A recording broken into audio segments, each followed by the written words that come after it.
તમે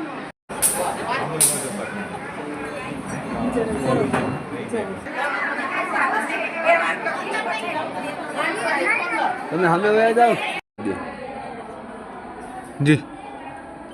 મહાદેવ, હું ચેतना જીतेન્દ્ર પંડ્યા, શ્રી વીણાબેન પંડ્યા દ્વારા સંસ્થાપિત શ્રી સંહિતા મહિલા મંડળ તથા શ્રી આરતીબેન જોશી દ્વારા સંચાલિત શ્રી ચામુંડા મંડળી દ્વારા પવિત્ર એવા શ્રાવણ મહિનામાં ભૂતનાથ મંદિરે પૂજ્ય શ્રી મહેશગીરી બાપુના આશીર્વાદથી મહાદેવજીને આજે અમે ચૂરમાના લાડુનો ભોગ ધરેલો હતો અને ત્યારબાદ આ ચૂરમાના લાડુ છે એ 100 જેટલા બહેનોએ એક પ્રતિસ્પર્ધી રૂપે આરોગવાનો અમે એક કાર્યક્રમ રાખેલો હતો। આપણે કહેવાય ને કે લાડુ છે એ ભૂતનાથ મહાદેવજીને ભોળાનાથ દાદાને શા માટે પ્રિય છે? કારણ કે લાડુ છે એ પૂર્ણતાનું પ્રતીક છે, એક બ્રહ્માંડનું સ્વરૂપ છે। કારણ કે મહાદેવજી તો સમગ્ર કણે કણમાં એમનો વાસ છે, એટલા માટે મહાદેવજીનું સામ્રાજ્ય દરેક સચરાચર જગતમાં વ્યાપ્ત રહે। કારણ કે લાડુ એક પુષ્ટિનું પણ સંવર્ધનનું કામ કરે છે। એવા એક ભાવ સાથે અમે આજે આ બહેનો, વડીલો અને નાના બાળકો માટે આ હરીફાઈનું અમે આયોજન કરેલું હતું। આ હરીફાઈમાં બહેનોએ ખૂબ જ અમને સારો પ્રતિસાદ અમને આપેલો હતો અને જૂનાગઢના શ્રેષ્ઠીજનો પણ ઉપસ્થિત રહ્યા હતા। અને બીજું વિશેષ ખાસ એ કહેવાનું કે જૂનાગઢમાં શંખ બ્રાન્ડ ગાયત્રી મસાલાના શ્રી પ્રતિકભાઈ પોપટ સમગ્ર અમારા આ કાર્યક્રમના દાતા તરીકે તેઓએ અમને સહયોગ આપ્યો હતો।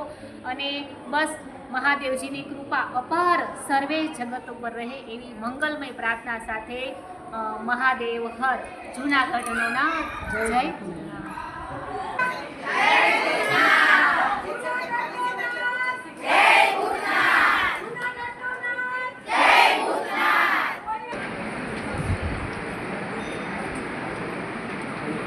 બેને કે વચ્ચે અંતર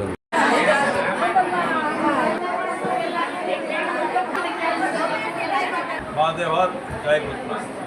આજરોજ ચામુંડા મહિલા મંડળ તથા સંહિતા મંડળ દ્વારા આયોજિત દ્વિતીય લાડુ ખાવાની સ્પર્ધા કે જેમાં સિનિયર, જુનિયર અને બાળકોનો સમાવેશ કરવામાં આવ્યો છે અને સ્પર્ધકોએ ખૂબ જ ઉત્સાહભેર ભાગ લીધો છે।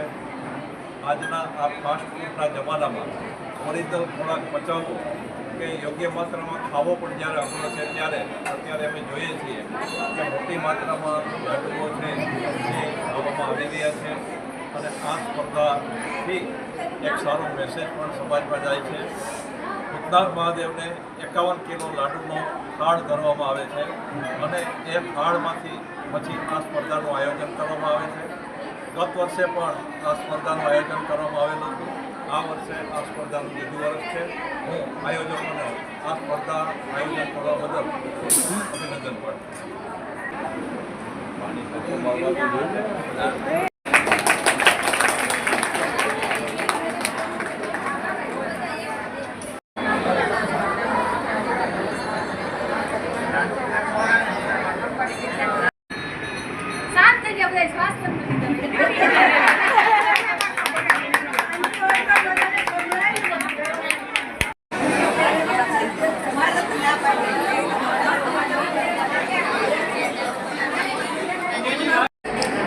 કોણ પડી ગયા લે?